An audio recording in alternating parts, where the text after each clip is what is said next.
You lie in bed, but your mind doesn't. It replays the day, the argument, the silence, the moments you wish you could rewrite. You scroll to numb the ache.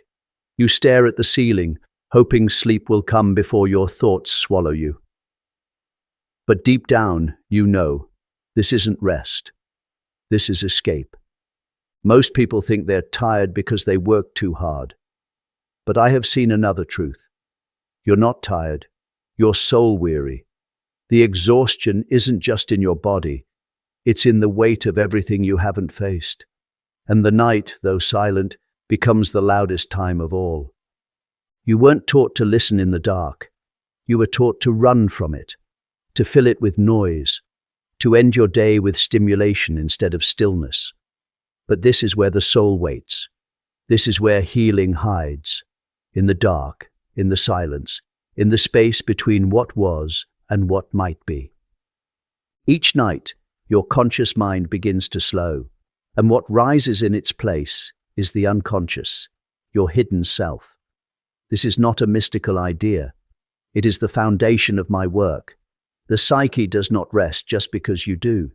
In dreams, in subtle feelings, in gut-level fears, you meet the parts of yourself that daylight ignores. But you don't need hours. You don't need a retreat or a therapist in the room. You need 10 minutes, just 10 minutes of stillness, of facing what you usually flee. Because those minutes will begin to change the course of your entire inner world. What if I told you that the pain you carry, the confusion you bury, the heaviness that returns no matter how much you try to heal, it all begins to loosen when you turn toward it instead of away. The soul is not healed by avoiding pain. It is healed by meeting it with presence. And the night, more than any other time, invites this meeting. So tonight, you will begin a different kind of ritual. Not to escape, not to distract, but to listen, to heal, to come home. Every night, without realizing it, you bring the entire weight of your day into bed with you. But it's not just the day. It's your childhood. It's your unlived dreams. It's the fight you didn't speak up in, the need you silenced, the grief you postponed again and again. You think you're just closing your eyes to rest, but your unconscious knows the truth. It remembers the things you told yourself to forget. It stores every unmet emotion, every moment you abandoned yourself to be accepted, every truth you swallowed to keep the peace. These don't dissolve with time. They wait, and night after night, they rise again. You call it anxiety, racing thoughts, insomnia, but I call it unintegrated material, wounds that have not yet been brought into consciousness. These are the parts of you you left behind to survive. And now, in the quiet of night, they whisper. You feel tired, but it's not just from effort. It's from carrying what was never resolved. You've become strong, not because you've healed, but because you've grown used to holding your pain in silence. But strength without awareness is a prison. You can hold everything and still lose yourself. I want to tell you something no one else dares to say.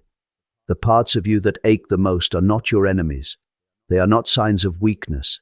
They are your invitations. They are the signals from the soul that you are ready to turn inward. The world tells you to move on, to keep going, to hustle, to perform.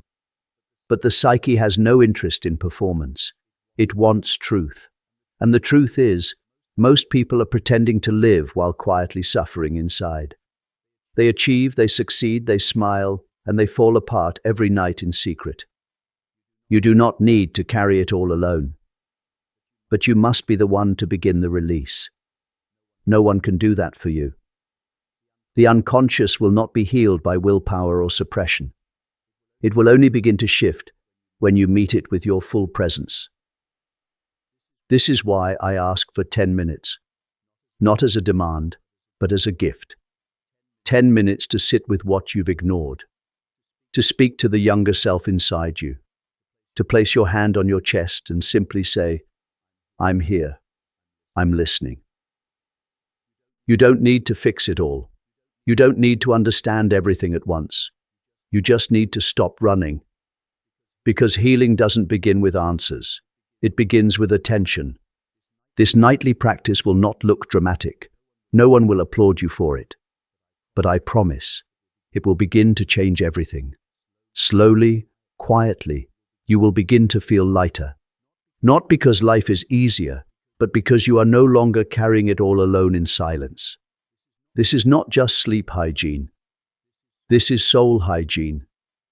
And it begins the moment you stop collapsing into bed and start entering your inner world with awareness. Your pain wants to speak, your body wants to exhale, and your soul, your truest self, is waiting every single night for you to finally come home. Stillness is not the absence of thought. It is the return to self. It is the moment when the noise of the world fades just enough for the soul to whisper. And most people fear it, not because it is empty, but because it is honest. You've been conditioned to equate movement with progress, to believe that as long as you are doing something, you are getting somewhere. But the psyche does not work this way. The psyche heals not through motion, but through presence, through being, not doing. In stillness, the mind is no longer tasked with solving, planning, controlling. It softens, it opens, and in that openness, something deeper begins to rise. Images, memories, feelings, unfiltered truths that have long been buried. This is not chaos. This is integration, the unconscious coming into view. This is why every spiritual tradition values silence, not as a performance of peace, but as a confrontation with what lies beneath. You cannot heal what you refuse to feel. You cannot grow into your full self if you are always running from your inner noise. Stillness is the place where shadow meets light, where the persona falls away, where the masks you wear for survival lose their grip. For just a few minutes each night, if you allow yourself to enter this space without distraction, without judgment, you will begin to notice something astonishing. You begin to return to yourself. I have seen it in countless patients. The moment they stop resisting the silence, the moment they stop clinging to distraction, their true work begins. And it is slow, and it is sacred, but it transforms them from within. You may think, but what if I don't like what I find there? That is the fear of every seeker. But I tell you this, there is nothing inside you that is beyond redemption. Nothing so dark it cannot be brought into the light of awareness and loved into wholeness. The psyche does not demand perfection. It only asks for truth. And the truth is, your constant striving has left you spiritually exhausted. You need rest. Not just physical rest, but psychic rest. And stillness is where that begins. 10 minutes of silence before sleep. No screens, no scrolling. Just you, your breath, your body, your heart. This is the altar. This is the temple. This is the space where the real work begins. You may cry. You may feel discomfort. You may feel nothing at all. That's not failure. That's awakening. Every feeling you've numbed is rising to be met. And in that meeting, you begin to change, not by force, but by truth. Stillness teaches you that peace was never something to be earned. It was always something to be returned to. Beneath the thoughts, beneath the fear, beneath the stories, you were always there. And in those 10 minutes, you get to come home to the self you've been seeking in everything else. When the noise finally fades and you sit with yourself in silence, the first thing you will meet is not peace. It is discomfort. It is the ache you've been trying to outrun for years. And that is exactly why this ritual matters. Because the things that rise in the dark, shame, grief, rage, confusion, are not enemies. They are visitors, messengers, echoes of the parts of you that were silenced when you were too young, too afraid, too vulnerable to speak. They are not here to torment you. They are here to be reclaimed. You must understand, what remains unfelt remains in control. The shadow grows more powerful the longer it remains unconscious. But the moment you turn toward it, not with judgment, but with curiosity, its grip loosens. The monsters in the dark begin to reveal their human form. You begin to realize that the terror you felt was your younger self crying out for wholeness. Most people carry pain that doesn't belong to the present. They carry echoes of their childhood, stories of rejection that repeat in every relationship, unmet needs that become lifelong obsessions. And at night, when the distractions fade, these truths begin to emerge. This is not regression. This is revelation. These memories, these feelings, they are your path. They are your map back to the place where you split, where you became someone you had to be to survive. Some nights, what rises may be overwhelming, a flood of emotion or a deep numbness. That too is a signal. Numbness is not absence. It is overload. It is your system protecting you. But even numbness carries a message. I've been here too long. It's time to feel again. Carl Jung taught that one does not become enlightened by imagining figures of light, but by making the darkness conscious. That is what this nightly ritual does. It brings the darkness into awareness, not to drown in it, but to free it, to feel the sorrow you buried when no one was there to hold you, to hear the anger you silenced because you thought it made you unlovable, to reconnect with the desire, the joy, the creativity you locked away when the world told you it was too much. You are not broken for having these wounds. You are human. The goal is not to erase the pain. It is to feel it with presence, to listen, to learn, to love it back into wholeness. In the silence of night, you are finally able to hear what your soul has been trying to tell you all along. That you were never the problem. That your emotions are not liabilities. They are signals. That your pain is not proof of your failure, but of your depth. This practice, done each night, is not about achieving a result. It is about building a relationship with the parts of you you've abandoned. It is about becoming trustworthy to yourself again. Because healing doesn't happen in the light. It happens in the dark, when you are willing to stop performing, stop pretending, and sit with the truth of what lives inside you. And when you do, you will notice a shift. Subtle at first, but powerful. The reactivity lessens. The fear loses its edge. The craving for validation begins to quiet. And in its place, something new emerges. A calm, a knowing, a quiet power that cannot be shaken by anyone's approval or absence. That is the beginning of wholeness. And it begins, not with a breakthrough, but with a whisper in the dark. A moment when you finally choose to stop running and start listening. By now, something inside you has stirred. Not because I told you something new, but because I reminded you of what you already knew. The soul does not forget. It waits.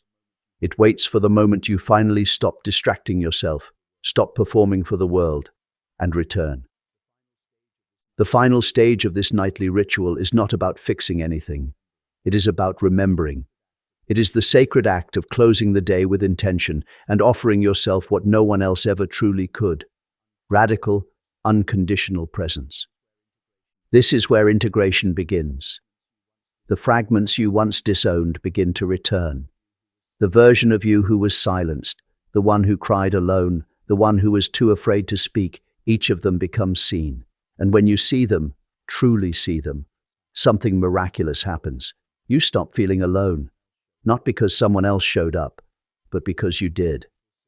Most people search their entire lives for love, unaware that what they long for is not a person, but a reunion with the self they lost along the way. The self who felt deeply, the self who trusted instinct, the self who was wild, honest, full of feeling before the world demanded control. Each night, when you choose to sit with yourself instead of escaping, you reclaim that self. And that reclamation builds something rare and unshakable, self-trust. You stop doubting your path. You stop begging the world to tell you who you are. You no longer hand over your peace for a few crumbs of validation. Carl Jung wrote that individuation, the process of becoming whole, requires facing what you have buried. But what he also knew is that wholeness is not found through grand achievements or spiritual ideals. It's found in these quiet, raw moments when you choose not to abandon yourself. So here is what I invite you to do. Tonight, after the noise of the world dies down, sit in the dark. No music, no scrolling, just you. Place your hand over your heart. Ask yourself gently, what part of me was loud today? What part was silent? Let the answer come, even if it's painful, especially if it's painful. And then, don't judge, don't fix, just witness. Because in the act of witnessing, you begin to heal. You begin to integrate. You begin to feel whole again. You'll notice that the fear you used to drown in starts to feel smaller, not because it disappeared, but because you stopped running from it. You'll begin to move through life not from urgency, but from clarity, not from craving, but from inner calm. And perhaps most importantly, you'll begin to recognize others not from your wounds, but from your wholeness. This is how the soul heals. Not through perfection, not through pretending to be someone you're not, but through presence.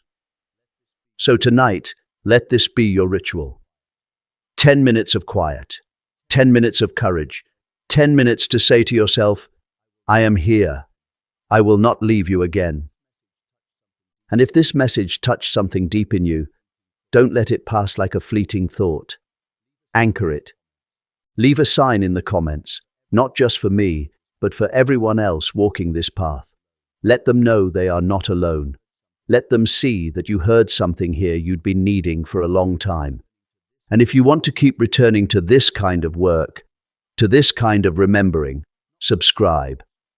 Not for more videos, but to stay grounded in this journey of inner truth. Because this is not about content. It's about your becoming. And the most sacred becoming happens not in the spotlight, but in the dark. One breath, one night, one quiet act of self-return at a time.